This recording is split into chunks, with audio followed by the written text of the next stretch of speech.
What if time is not a straight line, but a tide? Something that ebbs, folds, and returns to the shore of our lives when we least expect it. Across centuries, human beings have whispered stories about moments when the ordinary world faltered, when clocks stopped, shadows reversed, and people found themselves somewhere, or somewhen, they could not explain.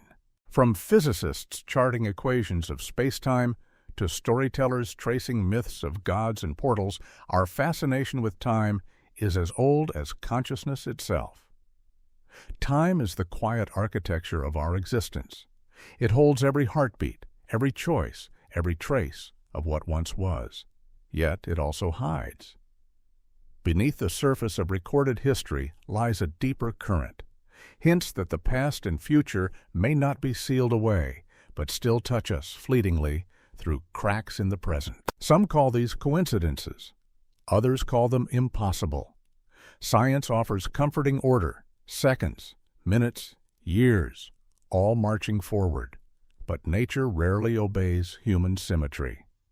In the subatomic world, particles appear to remember futures that have not yet occurred. Astronomers observe light that left its source millions of years ago, reaching our eyes only now, as if the universe itself were telling stories out of sequence. And within us, in dreams, déjà vu, or sudden grief, we sometimes feel echoes from times we've never lived. Perhaps that is why tales of time travelers endure. They are not only about escaping history, but confronting it, about finding, in the loops and paradoxes of time, a mirror of our own desire to understand who we are and where we're going. Each claim, no matter how impossible, carries the same unspoken question. What if the boundaries of time are not as fixed as we think? Over the next 14 chapters, we'll travel through centuries of accounts, stories whispered on internet forums, unearthed in archives, or hidden in plain sight. We'll meet a soldier who claimed to come from the year 2036, a man who stepped into traffic in 1950 wearing clothes from the 1870s, two scholars who may have walked into the last summer of Marie Antoinette. We'll examine photographs, letters, and forgotten experiments that suggest time may not flow but ripple, leaving fragments behind like footprints in wet sand. Yet this journey isn't about proving or debunking. It's about listening to the human pulse beneath each story. Whether hoax, misunderstanding, or miracle, every account reflects the same yearning, that time might be kinder, more porous, more forgiving than we imagine. That maybe, somewhere, our past and future selves still cross paths. Strangers in the same unfolding dream. Time travel, then, might not be a question of machines or mathematics, but of meaning. It asks what we owe to the moments that made us, and whether anything, love, memory, regret, truly fades with age. So, before we step forward into these mysteries, pause for a moment. Feel the seconds pass, the subtle current of your own heartbeat marking their rhythm. Each tick is both a beginning and an ending, an echo and a promise. The story begins not in the future, but in the endless present, where time itself waits to be remembered. It began, as so many modern myths do, with a message on a screen. The year was 2000, the threshold of a new millennium. The world was holding its breath, standing between analog memory and digital future. In an obscure corner of the internet, on a discussion board now long vanished, a user appeared under the name John Titor. His words were calm, technical, almost bureaucratic in tone, but the claim behind them was extraordinary. He said he was a soldier from the year 2036. His mission, he explained, was simple but strange: to travel back to 1975 and recover an IBM 5100 computer, a relic of early computing history. The device, he said, was essential for debugging legacy software that his time still relied upon. He was merely passing through the year 2000 on his way home. Most dismissed it as another eccentric posting in the early chaos of the web, until he began to explain how his time machine worked. He described it in diagrams and equations. A General Electric C204 temporal displacement unit, installed first in a 1967 Corvette, later moved into a 1987 Suburban for increased cargo capacity. He spoke in the language of engineers, world lines, singularities, micro-black holes, as if he'd read not science fiction, but classified technical manuals. Then came the predictions. He warned that the United States would fracture after a period of growing distrust and surveillance. That no weapons of mass destruction would be found in Iraq. That global networks would connect billions of people carrying powerful computers in their pockets. To those reading in 2000, his words seemed fanciful. Today, they sound eerily familiar. Some dismissed him as a talented hoaxer, a science enthusiast spinning late-night stories.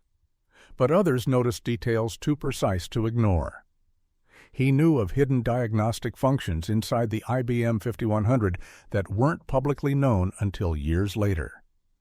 He posted photographs of the alleged time machine, with components labeled and described in ways that experts said would have been difficult to fake with the technology of the day. And then, in March 2001, he vanished.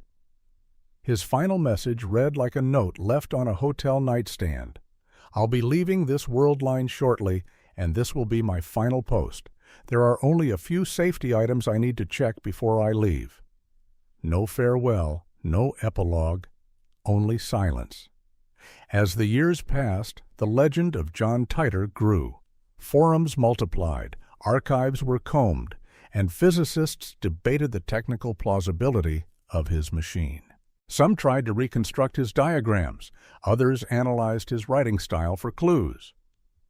But nothing certain was ever found. What makes his story endure isn't proof, but resonance. In a time when the internet was still new and uncertain, Titor spoke to an ancient longing, the desire to escape the mistakes of history, to know how the story ends.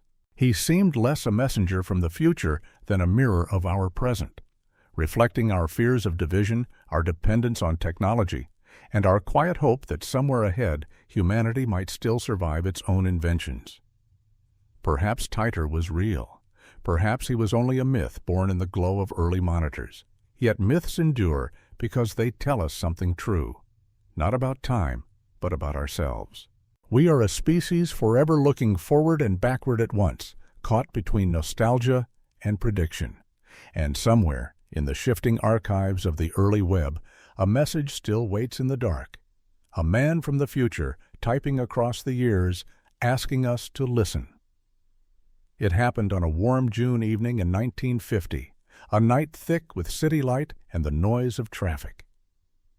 In the heart of New York's Times Square, a man appeared, disoriented, frozen in the glow of neon.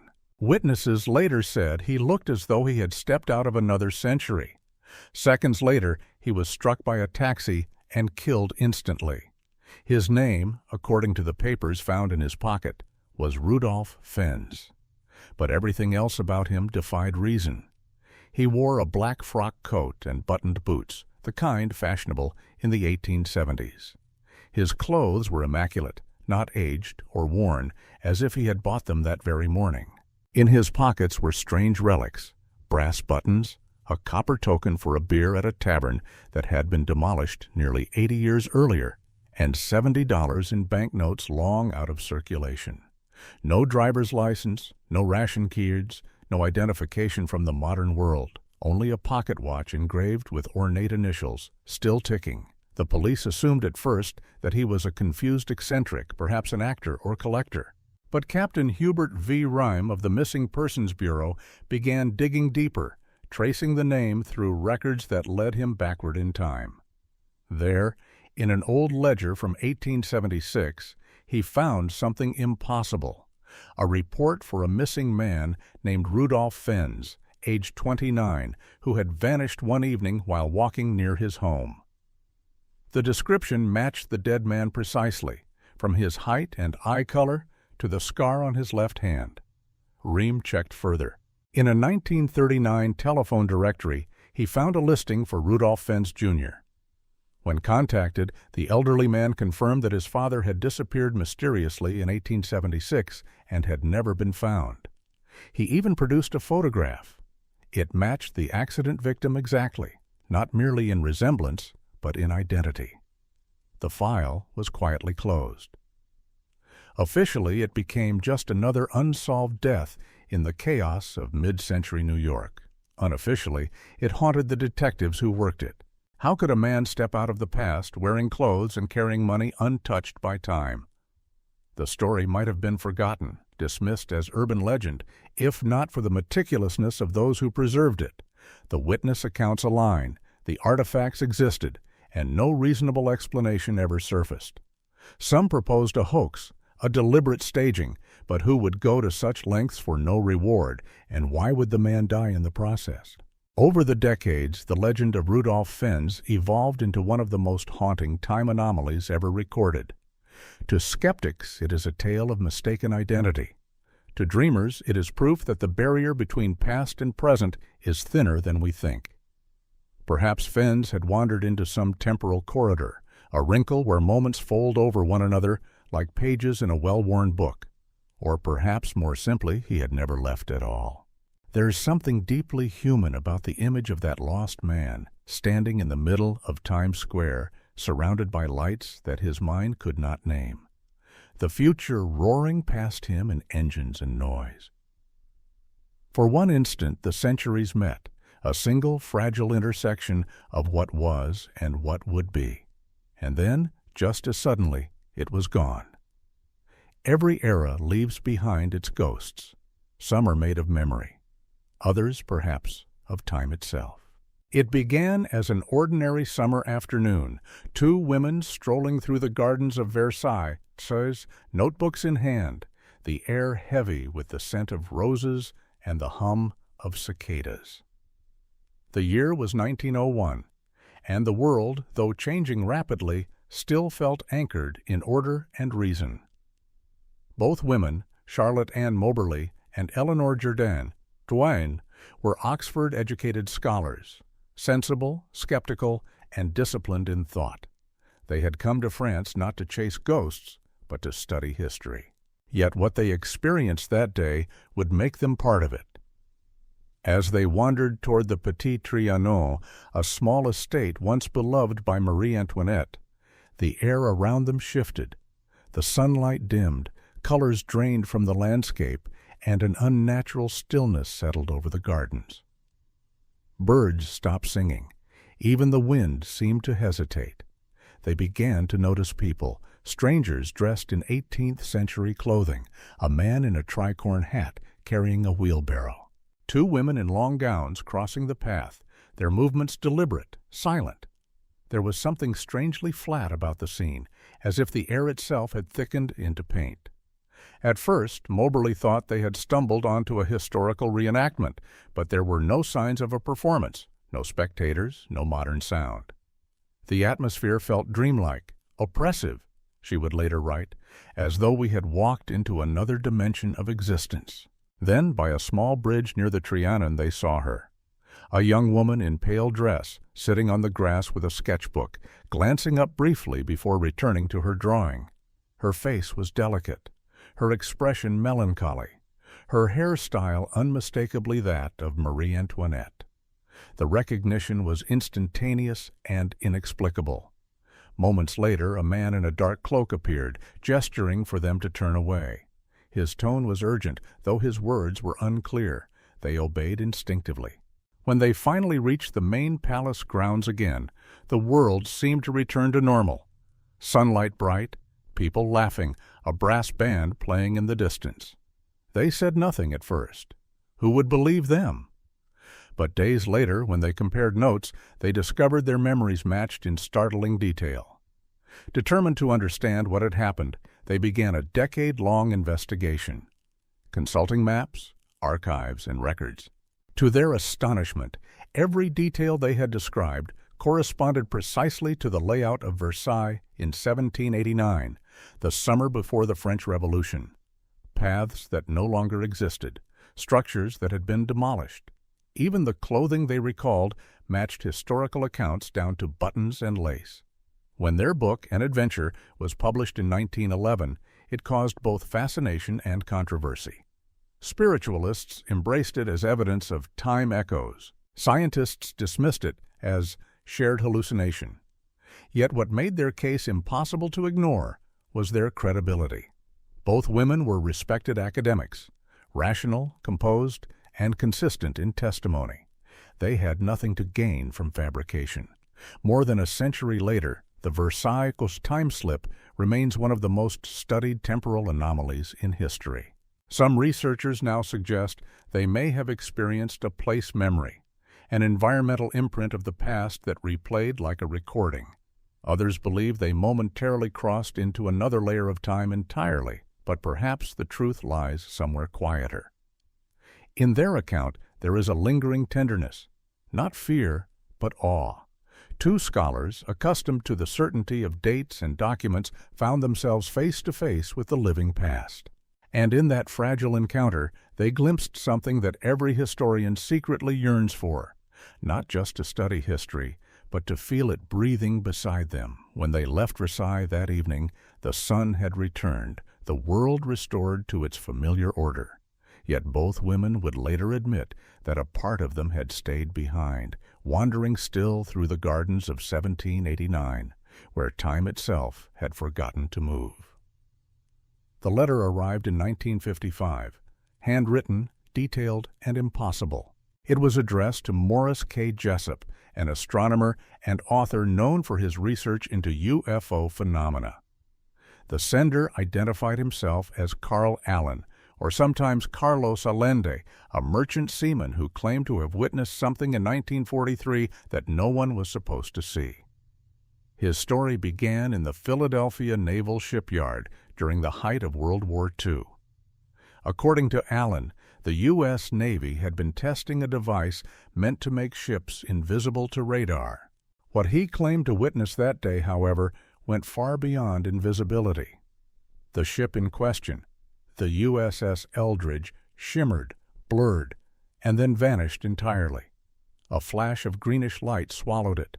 The water boiled, the air vibrated, and then, minutes later, the vessel reappeared, its crew screaming. Allen described what he saw in haunting detail.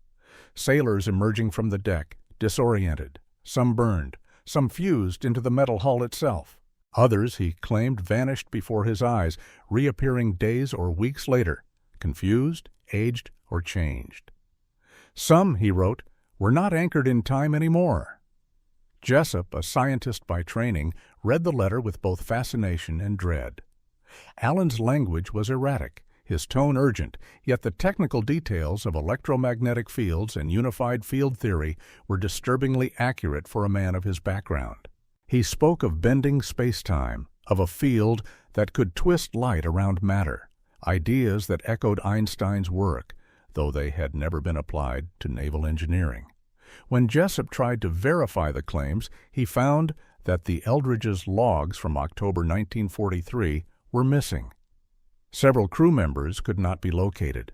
A few who were contacted refused to speak. Those who did seemed confused or frightened, their accounts half-finished, as if they were describing a nightmare they couldn't quite recall. Over time, Allen's story came to be known as the Philadelphia Experiment, a legend that blurs the line between science and folklore. The idea that a military experiment accidentally achieved time travel or teleportation is almost too cinematic to believe. Yet, in its margins, traces of truth remain. Declassified documents hinting at radar invisibility research, magnetic field manipulation, and the strange disappearance of records. Skeptics point to inconsistencies, calling it the product of delusion or elaborate hoax, and yet the story refuses to die.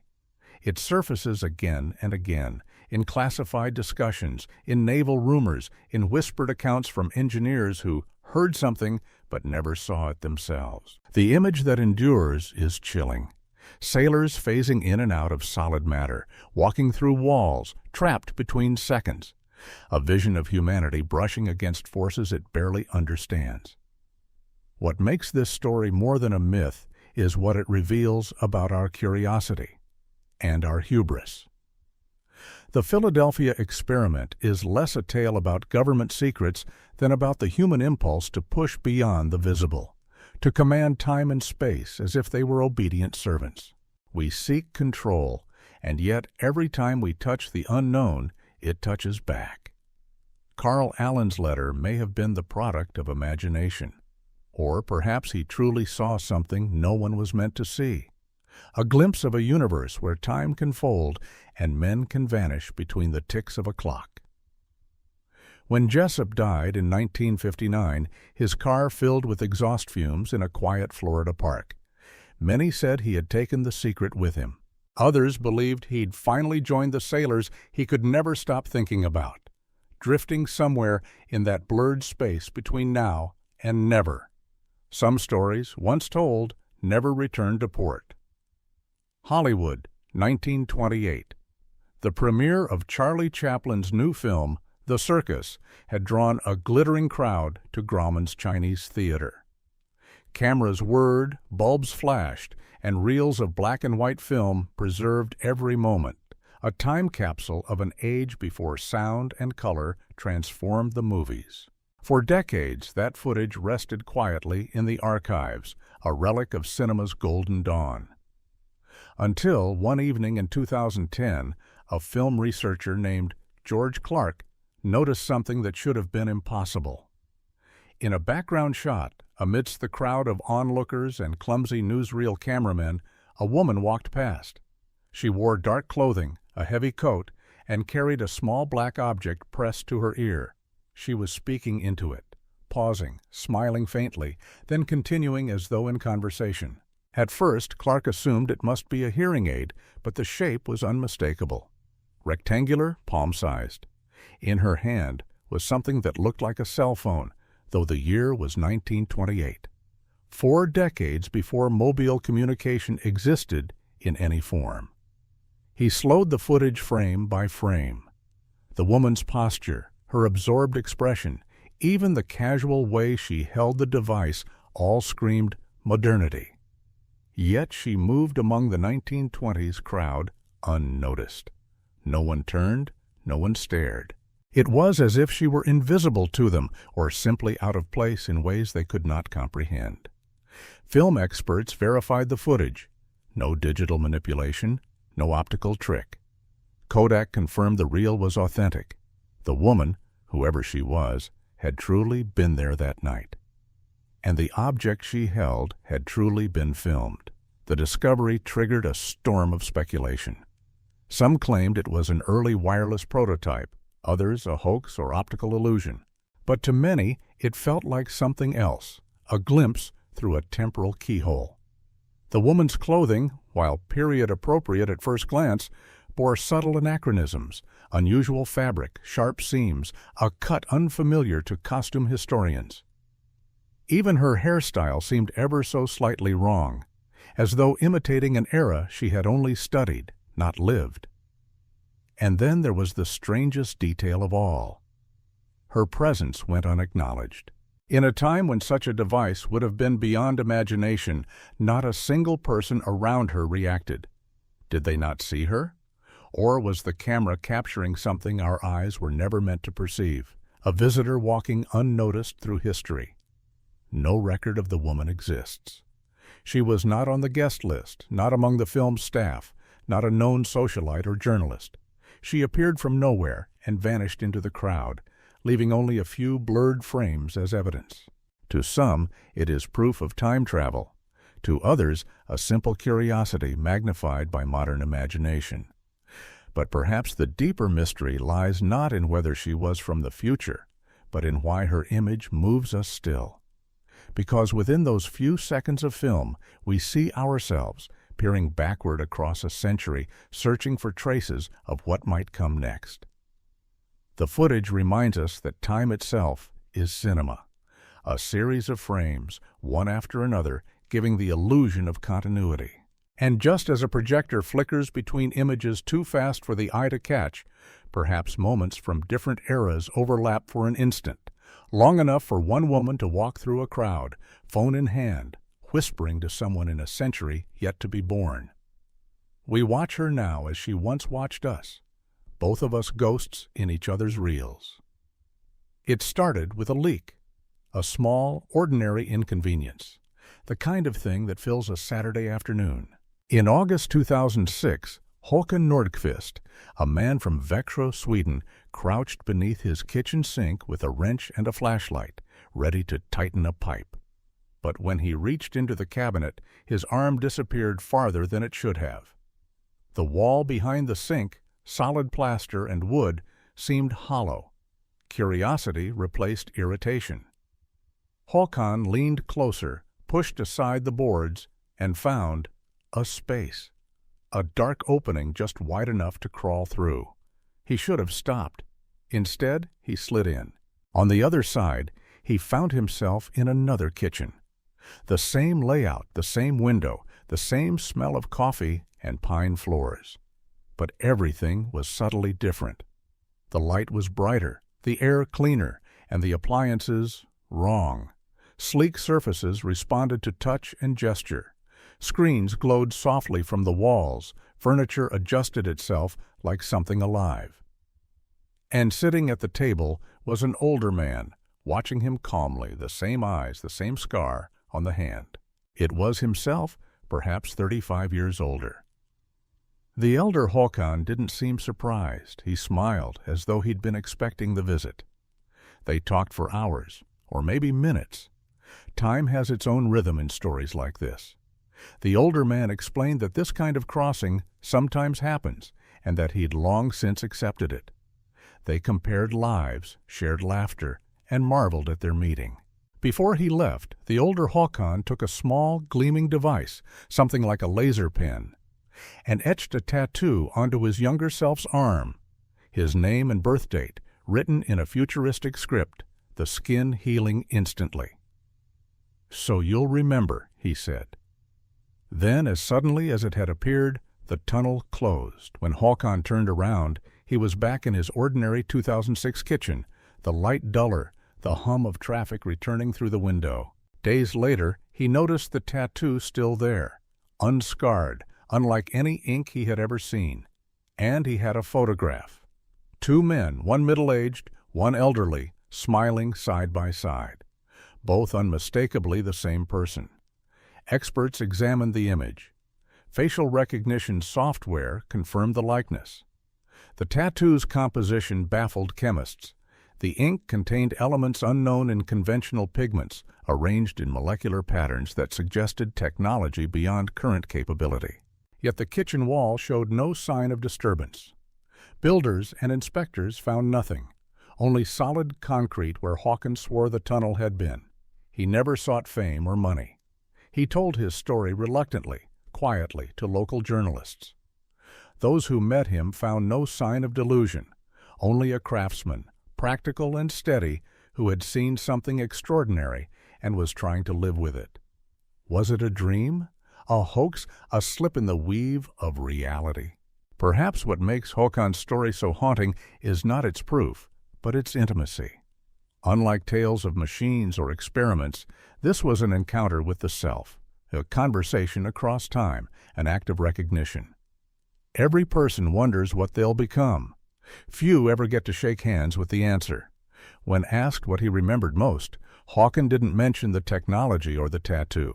He spoke of the smell of coffee, the sound of rain outside the window, and the quiet knowledge that somehow he would be okay. Maybe that's what time travel really is, not movement through physics, but through memory and hope.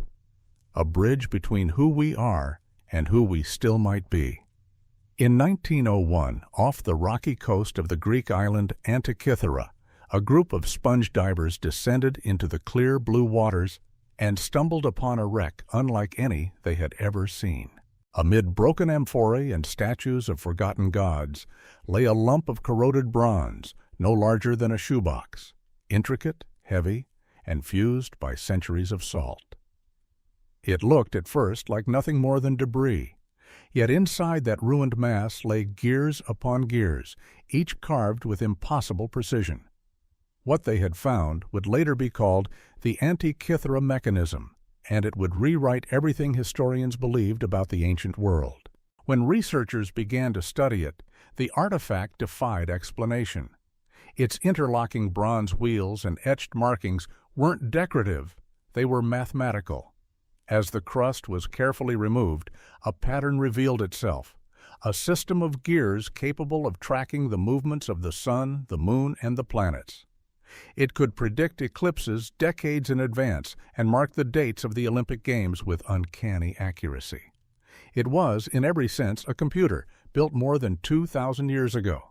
What astonished scholars wasn't merely the complexity, but the leap of intellect it implied. The mechanism contained differential gearing, a technology supposedly not invented until the 16th century. The ratios of its teeth mirrored mathematical constants that modern engineers use today. And whoever made it had mastered astronomy, metallurgy, and geometry to a degree thought impossible in the ancient world. For decades, no one could explain where such knowledge came from, or why it vanished so completely afterward. There are no other artifacts like it, no records of its construction, no mention of the genius who conceived it. The entire design appears as a solitary spark in time, glowing briefly before history swallowed it again. When high-resolution CT scans were finally performed in the 21st century, scientists found even more astonishing details. Hidden inscriptions describing planetary orbits, miniature dials tracking the cycles of Venus and Mars, and gearwork that anticipated Copernican mechanics more than a millennium before Copernicus himself. It was as if someone had taken the mind of a modern engineer and dropped it into ancient Greece. Who built it? Some attribute it to Hipparchus, the astronomer of Rhodes, but the evidence is circumstantial. Others whisper that it came from a lost tradition, or a lone inventor who saw further than his century could follow. And so, the Antikythera mechanism sits today in a glass case at the National Archaeological Museum in Athens, fragments of bronze that pulse with mystery. Visitors stand before it as if gazing into a time machine frozen mid-motion. The gears stopped, but the idea still turning. There is something almost tragic about it. Humanity had touched the stars with its hands, then forgotten how. For over 1,000 years after its creation, the world would build nothing like it again. Perhaps that's the real lesson of the mechanism, that progress isn't a straight ascent, but a spiral. Knowledge rises, falls, turns, falls and returns, rediscovered by generations who think they are the first to dream. And in that slow rotation, we glimpse ourselves, inventors, forgetters, rediscoverers, all turning endlessly on the same wheel of time. Florence, 1502. The smell of wet plaster and oil paint fills a small workshop overlooking the Arno. At the center of the room, a man bends over a sheaf of parchment, his quill moving with feverish precision. His name, Leonardo da Vinci, has since become a synonym for genius. Yet even now, centuries later, his notebooks continue to ask a question that history has never been able to answer. How could one man have known so much that did not yet exist? Among his thousands of sketches are designs for helicopters, submarines, tanks, and machines that fly. Each one meticulously measured, labeled, and engineered. Not fanciful doodles, but blueprints. He understood aerodynamics centuries before the Wright brothers. He described internal combustion and ball bearings before such concepts had a vocabulary. His drawings of human anatomy, veins, hearts, sinews, captured details that physicians wouldn't officially identify until the 1600s. Even his astronomy feels out of time. He described the Earth's rotation, the phases of Venus, and the moons of Jupiter, all before telescopes powerful enough to reveal them. His journals mention lunar shadows, planetary reflections, and patterns of movement that imply an understanding of celestial mechanics far beyond Renaissance knowledge. It is as though Leonardo had seen the future, or remembered it. Scholars have long debated the source of his prescience. Was it pure intellect, or something stranger?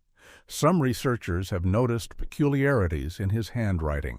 passages where the script subtly shifts, as if transcribed rather than composed.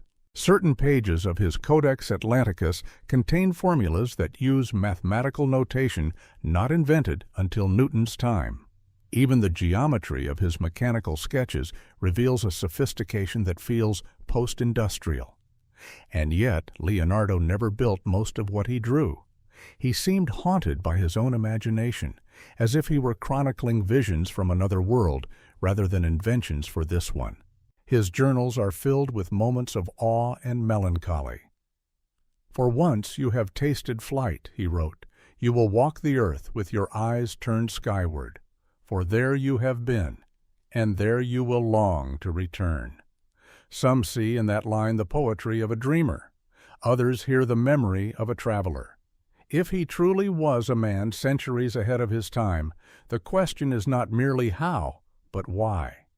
Why leave behind blueprints of machines humanity wouldn't build for 400 years? Why map the future in ink and mirror script, only to seal it in notebooks that would not be opened until long after his death? Perhaps he wasn't trying to invent the future.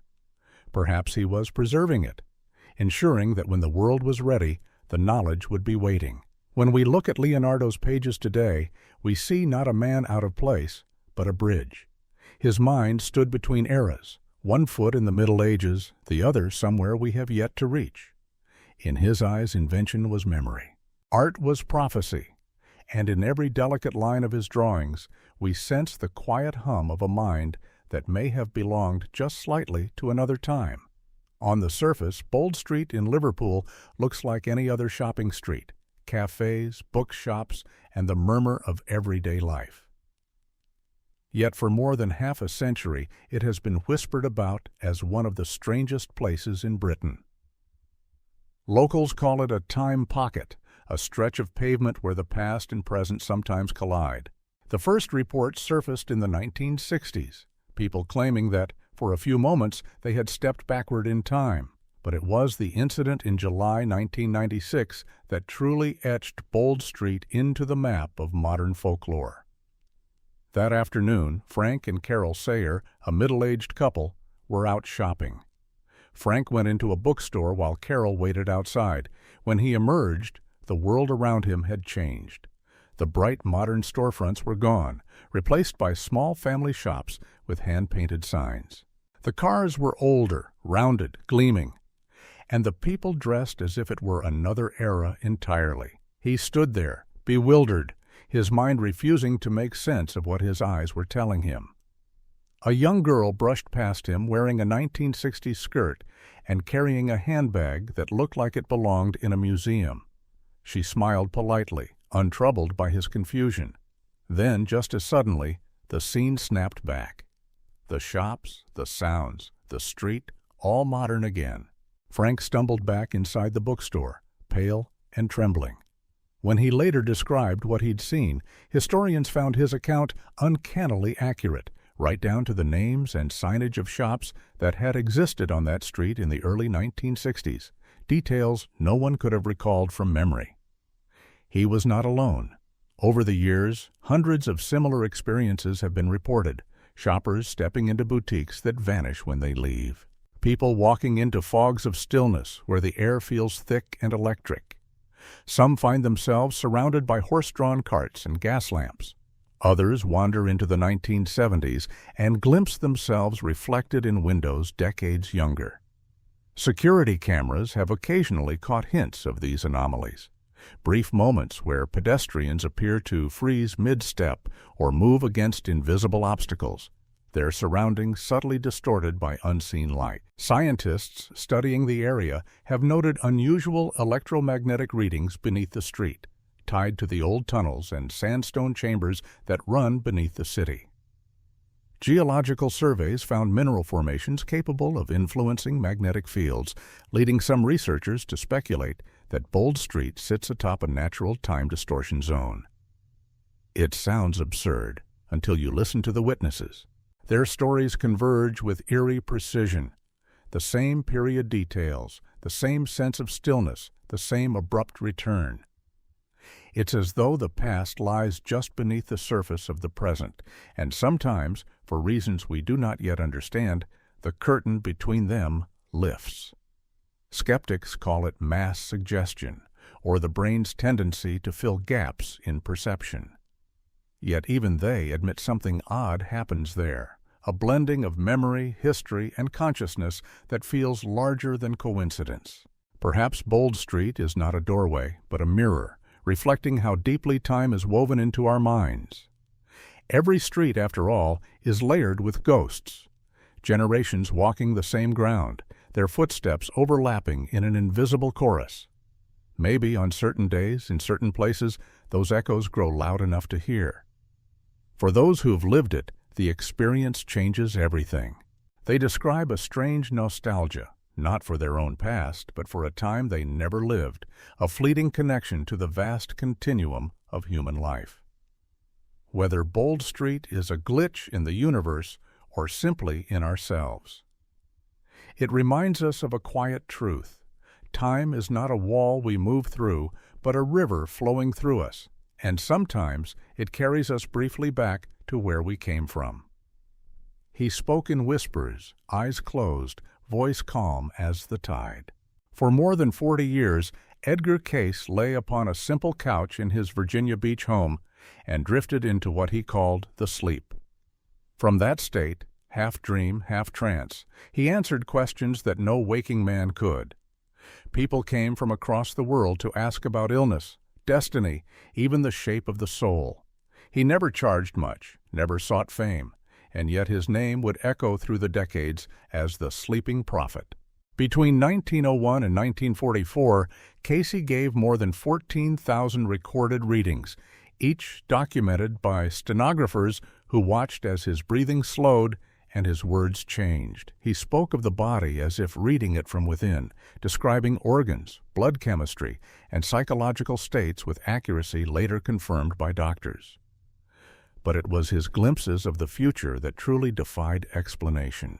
In 1935, he predicted that people would one day carry small devices in their pockets that would let them communicate instantly with anyone on Earth, a world connected by an invisible network of information. He warned that this technology would both unite and isolate humanity.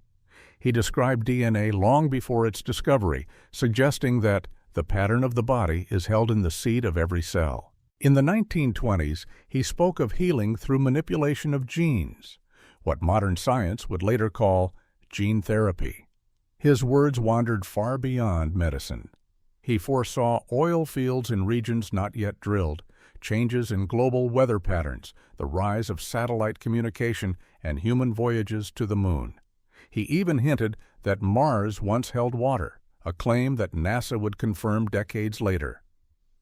And yet, when asked where his knowledge came from, Cayce offered no theory of science or mysticism. He said only that he was accessing the universal mind, a consciousness beyond time. There is no past or future, he said. There is only now, seen from many directions. During trance, brain scans later showed, his mind entered an unusual rhythm. Gamma waves spiking in regions associated with temporal perception. It was as though his awareness slipped sideways into another dimension of time, drawing information from places language could barely reach. To his followers, Cayce was a prophet. To skeptics, a gifted intuitive whose guesses sometimes aligned with later discoveries. But to those who studied him closely, the question was never about belief. It was about how a man with no formal education, who spent his youth on a Kentucky farm, could speak with authority about atomic structure, planetary motion, or cellular regeneration decades before they became scientific fact. Perhaps, as some suggested, he wasn't predicting the future at all, merely remembering it. Cayce himself never claimed to be infallible. He warned that prophecy is fluid, that human choice can alter even the strongest current of fate. The future, he said once, is only the memory of what might yet be. When he died in 1945, he left behind not a religion, but a record, thousands of pages of transcripts preserved by the Association for Research and Enlightenment, still studied today. Each reading feels like a voice speaking across time, gentle, patient, and profoundly human. Perhaps Casey's true gift wasn't seeing the future, but reminding us that time is not an enemy to be conquered, but a teacher to be understood. He saw existence as a spiral, a pattern of return and renewal, where souls and civilizations rise, fall, and rise again. If that's true, then maybe his greatest prediction has already come to pass, that humanity would one day look beyond fear and see itself as part of something continuous and eternal. And in that endless continuity, Case sleeps still, a man who dared to dream in both directions of time. By now, the stories have begun to echo one another. A soldier from 2036. A man lost in the 19th century, found beneath the neon of Times Square. Scholars walking into the final days of Marie Antoinette. Sailors dissolving into light. A woman at a film premiere speaking into a device that shouldn't exist. Different centuries. Different names. And yet all seem to circle the same mystery. That time is not what we think it is.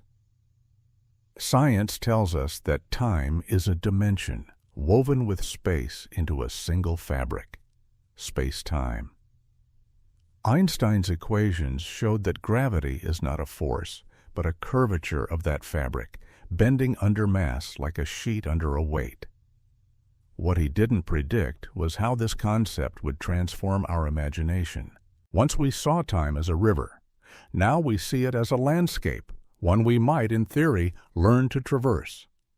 In 1949, the mathematician Kurt Gödel discovered a solution to Einstein's field equations that allowed for closed, time-like curves, paths that loop back on themselves. In the geometry of the universe, it seemed, time travel was not forbidden. The only question was whether anything living could survive the journey. Modern physics continues to flirt with paradox. Quantum mechanics hints that particles can exist in two states at once, influencing one another across time as easily as space. In laboratories, scientists have entangled photons so that a change in one seems to alter the past of the other, a whisper of causality bending backward. But beyond equations lies something more elusive: consciousness. Our sense of time isn't just physics, it's perception. The brain stitches together moments into a seamless narrative, filtering an ocean of sensory input into the illusion of flow. When that stitching falters, through trauma, déjà vu, or altered states, time itself seems to stutter. Maybe then the time traveler isn't a person stepping through a machine, but a mind glimpsing reality without its usual blinders. Maybe all of us, in dreams or memory, have brushed against that paradox. Consider this: every second that passes is both birth and death. A thought arises, fades, and is replaced. The present is a knife edge between infinite past and infinite future, so thin that it cannot truly exist, and yet here we are, living within it. When viewed this way, the stories we've explored cease to be cases of time travel and become something deeper, reflections of our longing to reconcile the finite with the infinite. The physicist and the mystic chase the same horizon, one with equations, the other with silence. Perhaps time is not a line or a loop, but a pattern, a rhythm of recurrence and forgetting. The Antikythera mechanism appears, vanishes, and is reborn in modern engineering. Leonardo's sketches anticipate the helicopter. Håkan Nordqvist meets the man he will become. Even John Titor's online prophecies mirror our own unease with technology, a future we invented long before it arrived. Each story, credible or not, is a parable of recognition, moments where we see ourselves reflected across centuries. And so the paradox remains. The more we study time, the less we seem to understand it. But perhaps that's the point. Time, like consciousness, resists being captured because it is not an object. It is the stage on which all things unfold. Maybe there are no travelers at all, only travelers' tales told by beings who dimly remember that they are made of eternity. Memory is our first-time machine. It carries us backward without warning. In the scent of rain, the grain of an old photograph, the tremor of a forgotten song. One moment you are here, in the present, and the next you are 10 years old again, the world warm with sunlight that no longer exists. But memory is fragile. It lies, reshapes, edits. It splices together what never was with what we wish had been. Scientists call it reconsolidation. Every time we remember something, we rewrite it. The act of recall is also the act of change. In that sense, every human life contains its own temporal paradox. We are constantly altering the past through the present, turning yesterday into a moving target. The man who recalls his childhood is not the same boy who lived it, and yet both inhabit the same thread of time. Perhaps that's why stories of time travel feel so natural. We live them every day, internally. Our dreams replay fragments of history. Our regrets revise them. The mind itself does not march through time. It drifts. It loops. It lingers. Consider the survivor who smells smoke and is instantly transported to a battlefield decades gone. The widow who wakes in the night and swears she hears her husband's voice. The historian who handles an artifact and feels, for a moment, the pulse of the hand that carved it. These are not delusions, but echoes, reminders that the brain and the universe may share the same strange property. Neither forgets completely. Even at the molecular level, memory is time made visible. Tiny changes in the structure of neurons, patterns of electricity replayed like a film reel. Some neuroscientists now suggest that memory and time perception are intertwined so deeply that without one, the other cannot exist. To remember, after all, is to measure change, and to measure change is to experience time. What if then the time slips in Liverpool, or the visions of Edgar Cayce, or the sudden nostalgia we all feel when hearing an old melody? What if these are all part of the same continuum? Moments when the mechanism of memory briefly misfires, revealing the layered architecture of existence beneath the illusion of linearity. We speak of the arrow of time, but in truth, it may be more like a tapestry, threads interwoven, fraying, repaired again. Some threads glow brighter, others fade. But pull on one and the whole fabric trembles. Our greatest technologies, film, photography, recording, are attempts to secure what memory cannot hold still. A movie is light remembered. A photograph is time compressed into silver and glass. Even this story, these words, are a form of time travel. Thoughts from another mind, carried across the void between seconds to reach you. Now. We fear forgetting because it feels like death. And in a way, it is. Yet forgetting is also mercy. Without it, we would drown in all the moments we've ever lived. The mind edits not to deceive, but to let us go on. Perhaps then, time travel is not a violation of nature, but its essence. We move through our own history every time we remember. The past lives within us not as a fixed archive, but as a trembling flame, changing with every breath. And maybe the reason these ancient mysteries haunt us, from Versailles to Philadelphia to the far future, is that they mirror what we already are. Beings stitched together by memory, suspended between what has been and what might yet be, forever walking the fragile bridge between them. We gaze into the future not to see what will happen, but to understand who we are. It is a mirror we hold at arm's length, tilting it toward the light, hoping the reflection might show us something better, wiser, more complete. Yet every vision of tomorrow, from the utopian to the apocalyptic, says more about the present than the future itself. From John Titor's warnings of civil fracture to Edgar Cayce's dreams of enlightenment, our prophets of time all share the same pulse, a deep unease about the moment they inhabit. The future becomes a canvas on which the anxieties of the age are painted in cosmic colors. When we fear division, we imagine civil war. When we fear alienation, We imagine machines that replace our souls. And when we fear being forgotten, we dream of eternity. Science fiction, too, is an act of time travel, not of machines, but of empathy. It lets us walk ahead of ourselves and look back. The imagined cities, the lost civilizations, the broken timelines, all of them are reflections, refracted through hope and dread. Perhaps that's why time travel remains such a persistent story in every culture. It is not a fantasy of control. It's a meditation on responsibility. If the past can be changed, what should we change? If the future can be seen, how should we act? Beneath the machinery and paradox lies a simple moral geometry. Every moment is connected. The physicist sees this as entanglement, the philosopher as consequence. Both suggest the same truth, that time does not erase, it accumulates. The past is not gone. It becomes the soil from which the present grows.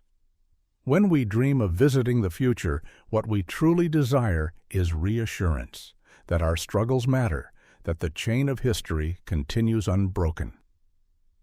We want to believe there will still be laughter, art, and meaning when we are gone. We want proof that someone, someday, will remember us. But the mirror cuts both ways. The future we fear is also the one we create. Every small act of cruelty, of kindness, echoes forward. We are all, in some sense, builders of time. Consider Leonardo sketching flight, or the unknown engineer of the Antikythera mechanism mapping the heavens. Their visions were not prophecies. They were seeds. They imagined, and the world eventually followed. The future, it turns out, is a memory in reverse. We dream it first, and then we live it. Perhaps that is the real secret behind the legends of time travelers, that we do not need a machine to alter the timeline. We are already doing it, one decision at a time. Each thought, each invention, each kindness is a quiet rewriting of tomorrow. So when we look into the mirror of the future, what we see is not destiny but potential, the shape of our own reflection looking back, waiting for us to act. And maybe, just maybe, that's what all these stories, from sailors and scholars to dreamers and prophets, have been trying to tell us. That the real travelers are not those who move through time, but those who move time itself forward through the courage to imagine. Time is the one story we all share. It begins before us and will continue long after, carrying every breath, every decision, every forgotten moment forward into the silence of what comes next. As we've wandered through these tales of travelers, visionaries, and echoes from other centuries, a pattern emerges, quiet but insistent. Whether in the flicker of a film reel, the whisper of an ancient machine, or a man reaching through the wall of his kitchen, each story speaks not of escape from time, but of belonging to it. Perhaps that is the paradox. We dream of breaking time's boundaries precisely because we are made of it. Our bones are calendars, our hearts metronomes. Each beat measures the distance between what was and what will be. In every age, humanity has built its own hourglasses, gears, clocks, computers, not to control time, but to understand it. The Antikythera mechanism was not just a tool. It was a confession that someone 2,000 years ago looked at the sky and longed to predict its rhythm. Leonardo's sketches were not predictions. They were prayers written in ink, a plea for continuity between mind and matter. And in a way, John Titor, Rudolph Fens, Moberly, and Jourdain, and all the others, real or imagined, are part of that same confession. Each represents the same desire, to know that the moments we live do not vanish, that the past still breathes and the future still listens. If the universe is indeed a vast tapestry, then we are its threads, woven not in order, but in meaning. The sailor who vanishes in Philadelphia, the woman in the Chaplin film, the Swedish man who met his older self. Each story may be myth, yet each reveals a truth about us. We are not content with linear time. We need our stories to bend, to return, to connect. And maybe they do. When you recall a memory, you bring the past alive in the present. When you imagine tomorrow, you are shaping the future's seed. Time is not a prison, it is a conversation. The universe, in its vastness, may not speak in words, but it answers nonetheless. Through light that travels for millions of years to reach us, through the orbit of planets that never forget their paths. Through the simple fact that you, reading this now, are the sum of every second that ever was. One day, someone will stand where you stand now and think of you the same way we think of those lost figures, with wonder, with doubt, with a sense of quiet kinship across the ages. They will look back through the glass of history and see your reflection shimmering faintly like a candle in a distant room. Because time does not end. It turns, the hourglass flips, and the sands that fell begin to rise again. Every ending becomes a beginning, every story a doorway. And as long as there are minds to remember and hearts to imagine, the travelers of time, real or imagined, will walk among us still, not in machines or equations, but in the boundless curiosity that makes us human. In the end, perhaps that is what time travel truly means.